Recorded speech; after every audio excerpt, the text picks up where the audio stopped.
Okay, so it's 11:30. So as usual, we try to start on time, and we also want to keep it short and sweet because I'm trying to be respectful of all the people's time. And so it's just half an hour. And today I'm welcoming you from Montreal. I'm currently on service here at the Montreal General Hospital. It's a bit of a rainy day here, but otherwise everything's good. Can I ask everybody to mute themselves until they are speaking, because otherwise it may be difficult then. I have a meeting at 12 o'clock to give them an update. So if you could please call me back before then, that would be great. Bye. Okay, so whoever was at, try to mute yourself while you're not speaking, then it's better for everybody to hear. So today's topic, and I welcome Rohan Dharmakumar as senior author of this paper, which I think is a great paper, and I think very important to the field. And it's about oxygenation sensitive MR. And a lot of you on the call here, they know what this is. And for others, thanks for calling in, despite this being a very specific topic. But on the other hand, I think it has a huge potential.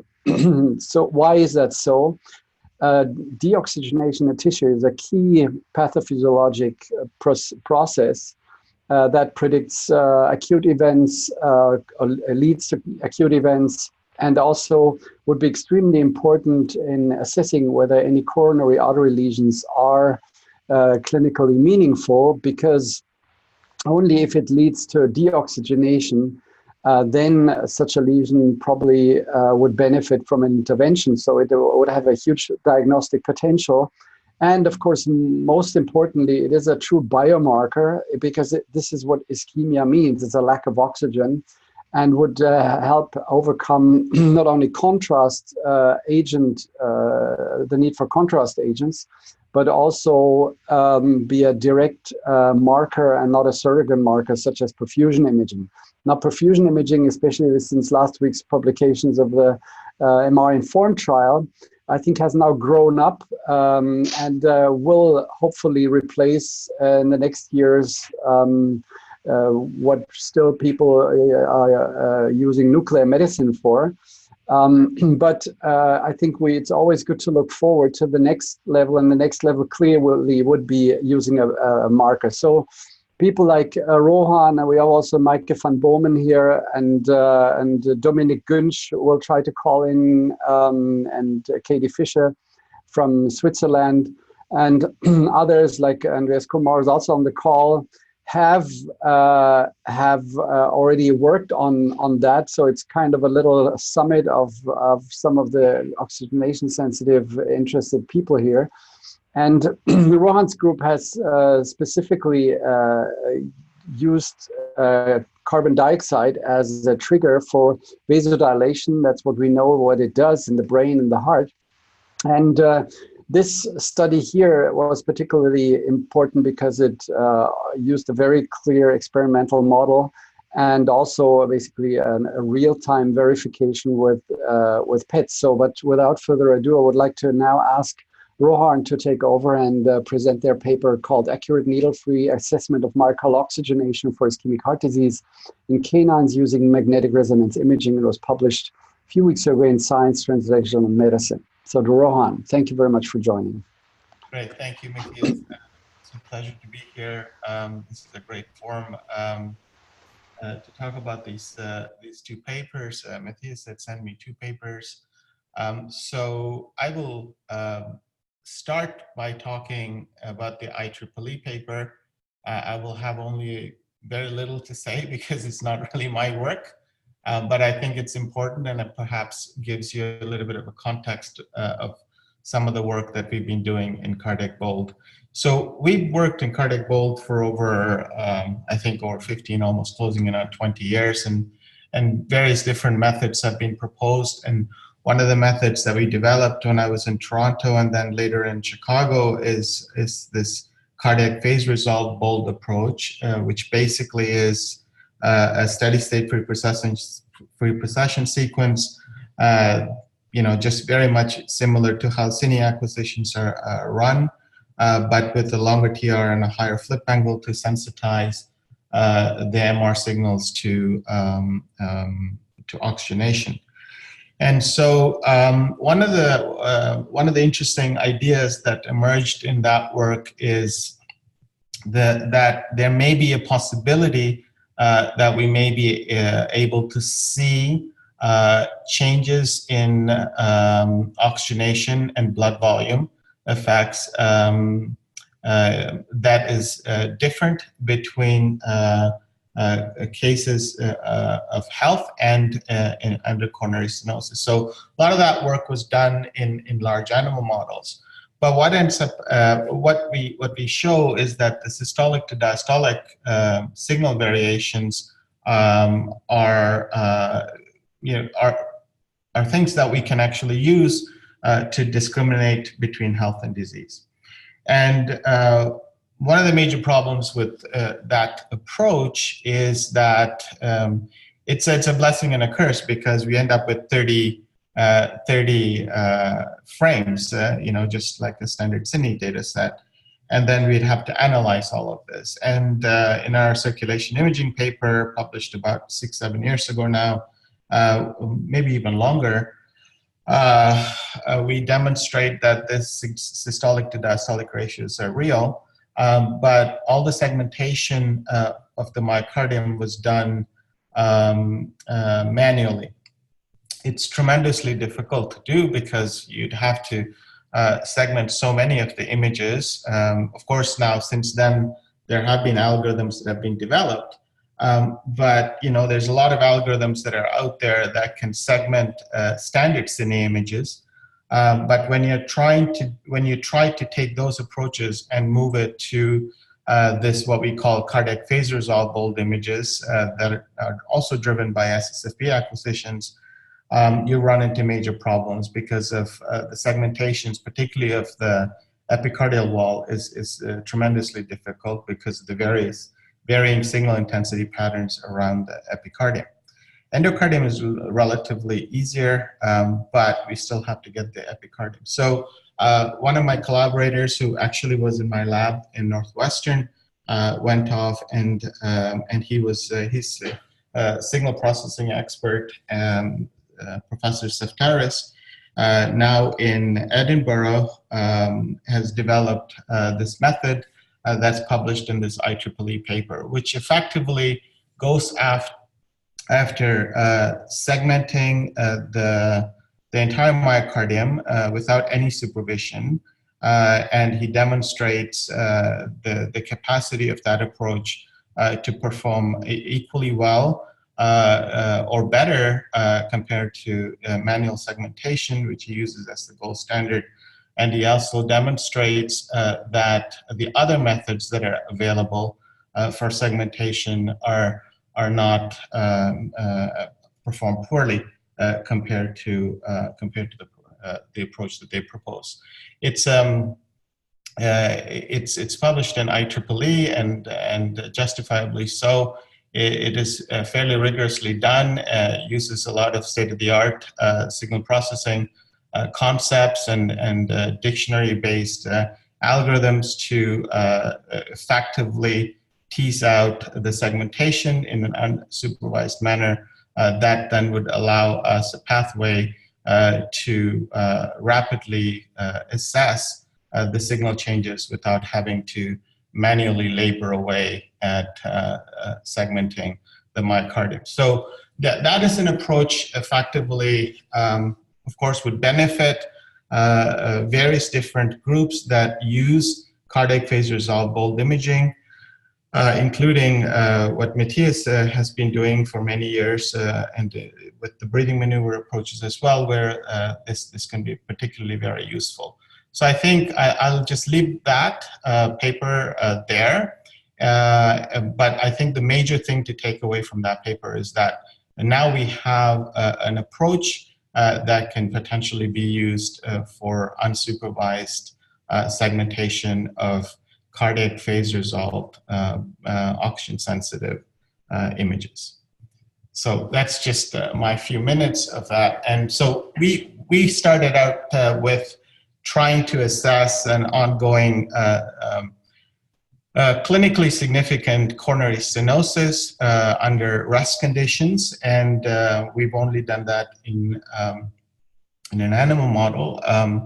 One of the challenges there was that the signal intensities that we see are relatively small, but if they can be extracted in a reliable fashion, then I think that would be a very nice approach to further investigate in human subjects with stable coronary disease. Okay, so with that, I'll switch over to the main paper that I talk about, because this is something that was driven by my group, and I have a lot more insight into this. So this approach that we've developed effectively is going after the sensitivity and specificity of cardiac bolt imaging. So many of us know cardiac fMRI, sorry, in the brain fMRI, which really relies on repeat stimulation to statistically tease out activation patterns. And so we've had our eye on that for quite a long time, but we simply couldn't do this because the challenges are enormous. One, we'd have to repeatedly stimulate the heart if you're going to do cardiac fMRI in the heart, and that's not a trivial matter, because even, as many of you know, even a single stress situation with adenosine or regadenoson is sufficiently tricky in some patients, and in others a little uncomfortable, and so you can't repeatedly stimulate the heart with the existing pharmacological agent. So that was one challenge. The second is that we had to be able to, unlike in the brain, we have to be able to do this very quickly, and we'd have to cover the whole heart. That was a big challenge, because what we need to do, just like it's done in brain, although in the brain, the brain's not moving so much, you'd have to be able to register these images together between acquisitions. So that's another challenging part. And then associated with that, all the segmentation issues and things like that come into play as well. So we went down a path for some period of time where we were trying to utilize an endogenous molecule, effectively carbon dioxide, to vasodilate the heart. And we've published several papers in this. And one of the papers that preceded this effectively shows that CO2 of plus 20 millimeters of mercury above the baseline condition can actually vasodilate the heart to the level that is equivalent to what we see with adenosine in dogs under both health and under coronary stenosis. So this paper basically it builds over that paper, builds from that paper on forward. And here we do a few things. So the paper has several parts, and we systematically demonstrate a few concepts that need to be further studied in human subjects. But the first thing that we demonstrate is that repeatedly stimulating the heart with carbon dioxide at levels of about 20 or 25 millimeters of mercury above baseline can teach us very important things about cardiac bolt. So first, if you look at figure number 1, so this is using the ResPreg device, which is developed by Joseph Fisher and colleagues and at UHN. It's a company around it as well. It's called Thornhill Research Incorporated, and they have a way to systematically change the carbon dioxide in the systemic circulation, and they can do this very precisely, and that's very important. And that this can be done very rapidly. So you can change the CO2 in the arterial system within about 2 to 3 breaths. And that also means you can also ramp it up and then ramp it down. So what we did here is we repeatedly stimulated the heart a few times, in this case 4, and we did a 2D acquisition across the heart, and then you see some short axis images here. And one of the fortunate things for us was that we were able to design this study to take place inside a PET MR scanner, the Siemens PET MR scanner, and we had access to also ammonia for validation purposes. So we would acquire a single pair here, as you can see in figure 1C, and you would see a lot of heterogeneity, and this is a challenge, and this is a case where there is no disease. But then once we actually stimulate the heart multiple times and we do a simple averaging of these images with small registration, then we can actually see the homogeneity to be much more evident, as one would expect, and it correlates well with ammonia PET. And then and then that's all 2D. And then so again, under 2D conditions, let's say you create a coronary stenosis of significant extent that you can actually see on the ammonia PET as a signal loss on the NPRs around 1 or so. And you look at the single image, again in diastole, you see a lot of heterogeneity, but once you actually start, if you average this, then you tend to get much more of a representative response that is very much picked up by the PET. So you can see in this region right here, you can see a signal loss in the bold or reduced response or no response that is much the same as in PET. So that is basically demonstrating that the acquisitions that take place are noisy with single acquisition, but in single set of images, rest stress images.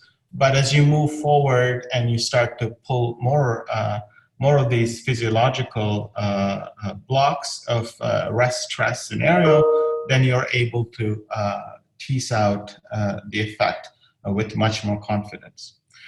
So figure 2 is basically our segue into cardiac fMRI, which demonstrates that theoretically, I won't go into the theoretical ideas around this, but effectively shows that for a given bold response, what kind of, how many simulations you would actually, stimulations, this is a mistake here, it's a typo, you always find the typo when you're talking about these.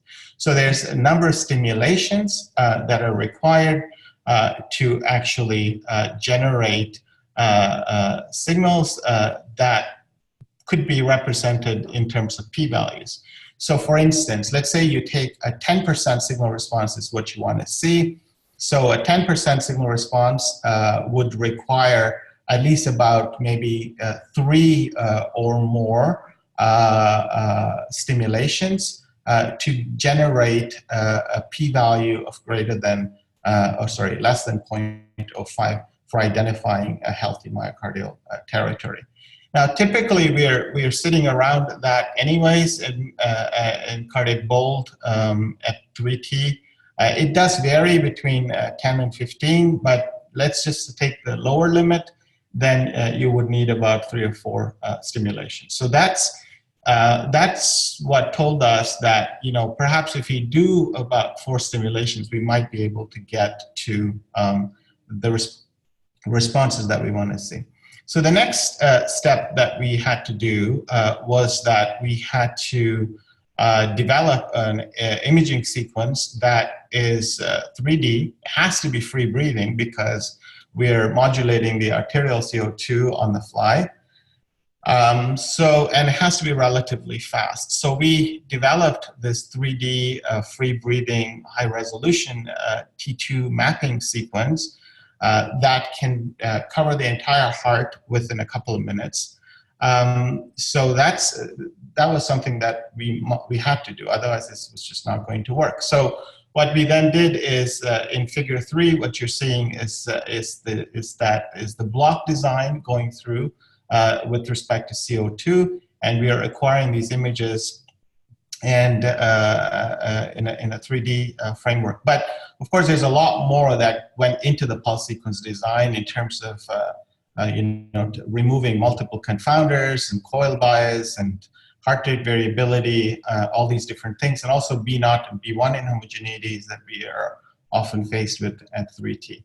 And once you do this, then you do this hypercapnia, normocapnia type of oscillation in the arterial blood, and you analyze all of this in a ANOVA framework. And what happens is that as you start to increase the number of measurements, so you have to first of all register these 3D data sets. Once you register these 3D data sets and you segment them according to the American Heart Association, 16 segments, in this case 16 segment model, and you start to look at this in an ANOVA framework, then what you start to see is this p-values, and this is of course a healthy heart, and you see that you have a lot of heterogeneity. If you look at 3D, on the first bullseye is a lot of heterogeneity, and you can see the p-values there. There's very little confidence in many of these segments, but as you add more and more segments into this analysis through repeat acquisitions,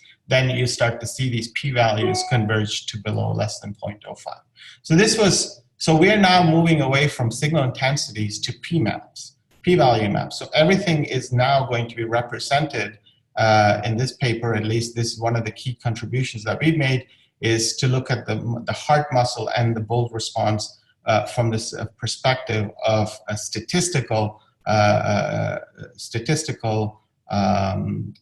framework. So you can see that by the time you get to the fourth stimulation and you look at the statistics, the p-values are all under 0.05 or so.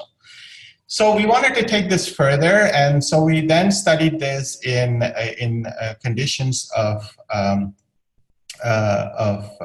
disease. Sorry, so I got a little bit excited here, I guess. So figure 3 is basically a technical development there, and then figure 4 is the illustration of this approach in a healthy heart.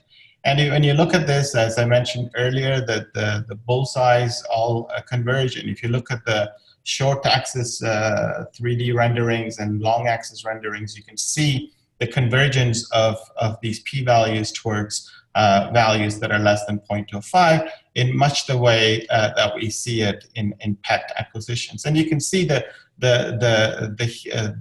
remarkable decrease in p-values as we step through the number of simulations. So even by the time we get to the second simulation, it's a huge decrease in p-value, suggesting a greater confidence in the acquisitions. So figure 5 is basically a very similar case, but now with disease, with the significant stenosis, clinically significant but non-flow limiting stenosis. And you see the corresponding PET image showing very much a signal loss or a reduction in the myocardial perfusion reserve in the apical regions, coming over into the mid-myocardial, the mid-ventricular section. And again, figure 5A shows the long axis and the short axis renderings. And now you can see, as you step through the stimulations, by the time you get to the fourth simulation, it doesn't converge all into p-values of less than 0.05, but some segments actually remain elevated. And those segments actually correspond very well with the PET perfusion reserve responses that we saw. And these are all being acquired simultaneously. So that's another beautiful thing, that there's no variations in physiological. I'll say no with a little bit of caveat, but under very similar physiological conditions, we're acquiring these data. And I believe that the punchline for this paper is basically figure 5D, where we see that we all have seen this in many ways in cardiac bold. With single acquisitions, we do face issues with sensitivity and specificity. But as you can see, as we step through the number of simulations, then the sensitivity, specificity, and accuracy of cardiac bold actually does increase. And so the noise in the system is something that we do have to keep in mind. And I think that if we can eliminate or actually reduce the noise in a significant way, I think that we're going to do very, very well with cardiac bold. And so with that, I'll close my description of the paper. But before I do that, I'll say that there's still a long way to go. This is still in dogs that were anesthetized with propofol. We need to push this forward into the clinical arena to see how well this works in people. But you know, with 20 millimeter increase in CO2, one fear people have is that whether people are going to tolerate this. But we know now that in the brain that 20 millimeter mercury of CO2 is tolerable in 80 to 90% of the patients, or about 80%, and then we can get to 90% with some small modifications in how people actually breathe and behave under this CO2, increasing CO2 condition. So, of course, it opens up a lot of things to study with cardiac bold. This is one example of looking at cardiac bold from the perspective of stable coronary disease, but you can imagine a myriad of possibilities and myriad of disease conditions that affect the heart that can potentially be studied with cardiac bold now. Thank you. Yeah, thank you very much, Rohan.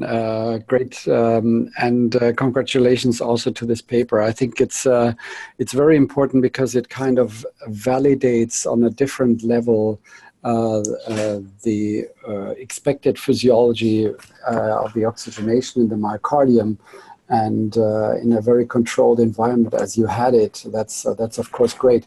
And my question was actually, before I do that, I want to encourage anybody who has a question, either just unmute yourself and speak up, or type it into the chat, and then I would ask that question for you.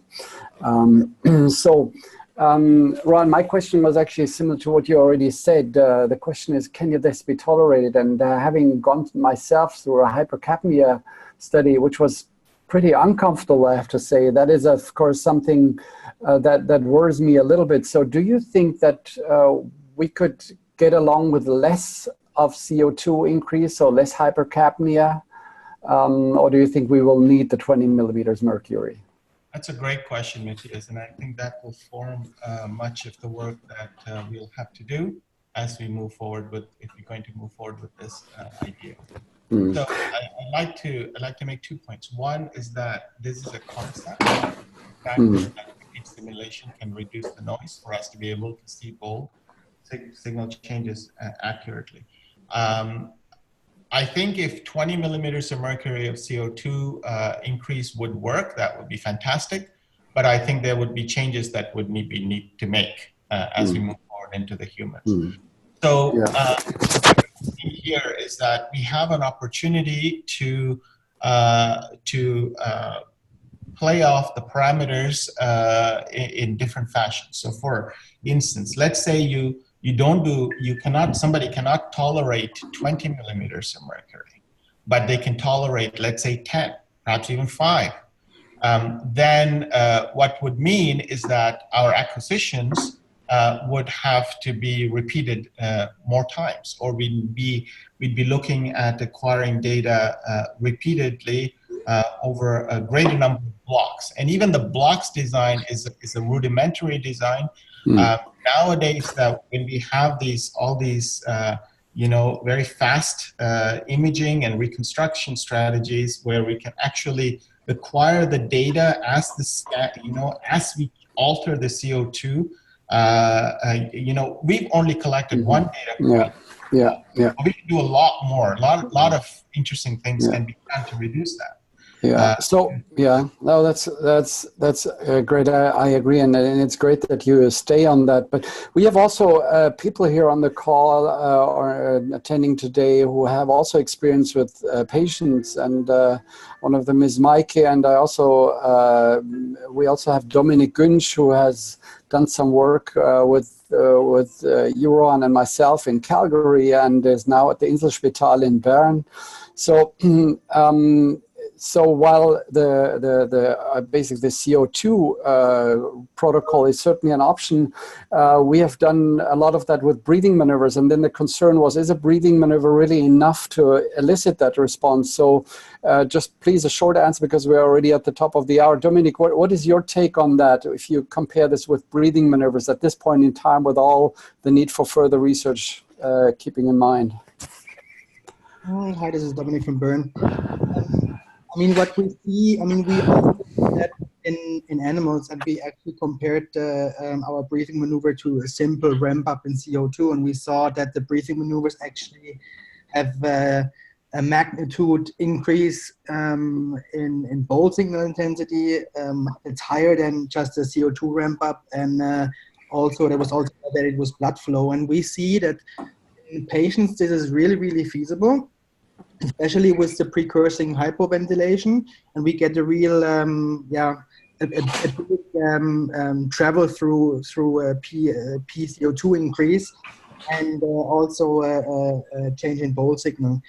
And the other thing is, like, I'm clinically working as an anesthetist, and I play a lot with CO2, or I encounter a lot of CO2 changes. And what I really see is, even with patients under anesthesia with those blunted reflexes, patients that have a PCO2 of 50 or 60, they get stressed, even in anesthesia. They get tachycardic, they get hypertensive. So at the moment, I'm kind of concerned that it's clinically feasible. But I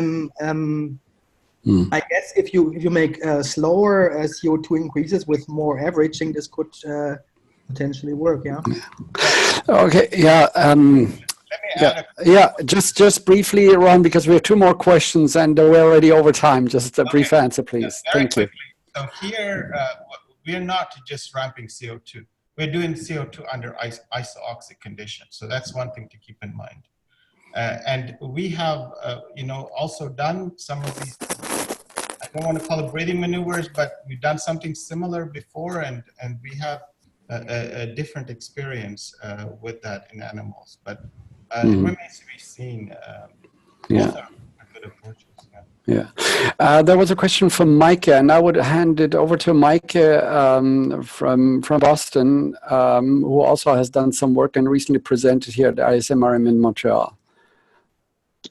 Yeah, I'm not sure if everyone can hear me, but I was wondering. Yeah, we can hear you. Okay, great. Yeah, I'm using two different system setups right now. So I was wondering if the nonlinearity of ammonia is a problem with this approach, because if the hypercapnia takes a little while, and I'm not sure how much the blood flow would actually increase because of the hypercapnia, but that might cause some problems with ammonia, right? I'm not super experienced in PET imaging, but I was just wondering if you could see that in the data. I don't see any problems with this, of course, because first of all, we don't do the ammonia, we don't do any type of acquisition until the CO2 is stabilized. And we've done validation work looking at PET acquisitions, comparing against adenosine, randomized to the PCO2 levels. And we published that in Journal of Nuclear Medicine. We don't see any issues with ammonia. Okay. So that's interesting, but I've never seen that. Okay, thank you. And then there's a question from Jill. Do you want me to ask that, or do you want to just unmute yourself and ask it? Okay, I guess that's a yes from me. So she's asking, how much does the heart vary in its response to each repeated stimulation? So in figure 1, she says, it looks like there could be a trend toward an increased response. So how much of the statistical improvement could be due to a stronger response due to the repeated stimulation? I'm not sure I understand the question. So, yeah, so maybe I didn't formulate it properly. So I think she's asking that over time, could it be that the response actually increases? I see. Yeah, so that's an interesting question. Of course, those studies have to be done. But from what we see, and we published this in Radiology several years ago, that the response that we see, at least in cardiac bold responses, keeping in mind that there is variability across the measurements due to noise, that those responses are not variable from what we see. But how the CO2 reacts with the coronary vasculature over a period of time of repeated stimulation remains to be seen. And one of the things that we did here is to make sure that we have a sufficient normocapnia time. But as we shorten these times, I think it's going to be interesting to study how the coronary vasculature will do. Okay, thank you very much. Rohan, could you unshare your screen? Then I'll share mine. So I want to thank everybody for joining. Thank you, Rohan, for the great presentation, and congratulations again for that important paper. I think in summary, this definitely validates the approach of oxygenation sensitive MR as let's say a novel tool with the potential for becoming a diagnostic tool, and more work has to be done. There are currently two approaches to elicit that response. One is with CO2, another one is with breathing maneuvers, and specifically that was hyperventilation followed by a long breath hold. And so we'll have to see what comes out of that in the near future. Certainly, I will keep working on that significantly. I know that Dominic and Mike are also doing that, and I also know that other centers are coming in and are increasingly interested in that. So with that, I want to conclude that. And before I do that, I just want to point to the next journal club that will be in 2 weeks from now. And we will have Mariana Fontana and we'll have Eric Schelbert presenting their recently published papers. One is called, that from Eric Schelbert, called Extracellular Volume Associates with Outcomes More Strongly Than Native or Post-Contrast Myocardial Q1. And the other one is called Non-Contrast MR for the diagnosis of cardiac amyloidosis. So that is important because that is basically the big discussions about native T1 versus ECV that requires a contrast agent. And amyloidosis is part of the one paper, or is mainly, and in the others, there's also amyloidosis in other patients. So this will be very important for the mapping, and I'm already looking forward to that, and I hope to welcome you then in 2 weeks. But for now, again, thanks to the presenters and for everybody joining, and I wish you a wonderful day or a wonderful evening, wherever you are. Bye-bye.